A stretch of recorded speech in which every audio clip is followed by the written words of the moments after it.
Guys, welcome to my YouTube channel SR Creations. Now I am going to discuss about the switch from uniprocessor to multiprocessor. ఇక్కడ మనము previous డేస్లో ఏంటంటే యూనిప్రాసెసర్ని use చేస్తున్నాం, కానీ ఇప్పుడు ఈ ట్రెండ్కి వచ్చేసరికి మల్టీ ప్రాసెసర్స్ని యూజ్ చేస్తున్నాం. అది ఎలా చేంజ్ అయింది, ఎలా స్విచ్ అయింది అనేది మనం చూస్తాం ఈ టాపిక్లో.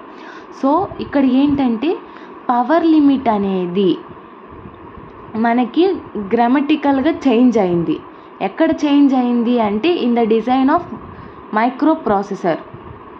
So the power limit has forced a dramatic change in the design of microprocessor to decrease the response time of a single program running on the single processor. ఇది ఎలా డిక్రీజ్ చేసింది అంటే ఒక సింగిల్ ప్రోగ్రామ్ అనేది single ప్రాసెసర్లో run అయ్యేటప్పుడు దాని యొక్క రెస్పాన్స్ టైంని డిక్రీజ్ చేస్తూ ఇలాగ చేంజ్ అనేది వచ్చింది.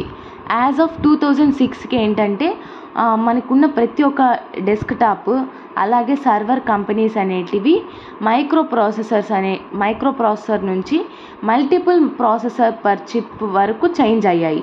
సో దీనివల్ల బెనిఫిట్ ఏంటి అంటే సో త్రూపుట్ రెస్పాన్స్ టైం కంటే త్రోపుట్ అనేది మోర్గా ఉంటుంది ఇక్కడ మనకి. So as of 2006 all desktop and server companies are shipping from microprocessors with multiprocessors per chip where the benefit is more on throughput than the response time. So ఇక్కడ మనము word processors అలాగే micro processors between వాళ్ళ మధ్య కన్ఫ్యూజన్ని reduce చేయడానికి మనం ఇక్కడ processors as కోర్గా మనం refer చేసాం వీటిల్ని. ఎలాగంటే మైక్రో ప్రాసెసర్స్ వాటిల్ని మల్టీకోర్ మైక్రో ప్రాసెసర్గా మనం కాల్ చేసాం ఇక్కడ. సో దీనివల్ల మనం క్వాడ్ కోర్ మైక్రో ప్రాసెసర్ ఒకటి డిజైన్ చేసాము. ఇది అనేది ఒక చిప్ అన్నమాట. దీంట్లో ఏంటంటే మనకి 4 ప్రాసెసర్స్ 4 కోర్స్ ఉంటుంది క్వాడ్ కోర్ మైక్రో ప్రాసెసర్లో. Okay, so to reduce the confusion between the word processor and micro processor refer to processors as core and such microprocessors are generally called core microprocessor, multi-core microprocessor. Hence quad core microprocessor is a chip that contains 4 processor 4 cores.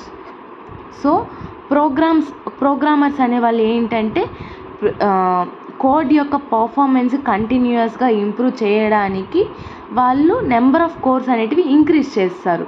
So దీనివల్ల మనకి uniprocessor నుంచి multi ప్రాసెసర్కి అనేది change అయింది. So that's it guys. Please like, share and subscribe to my channel SR Creations. Thank you.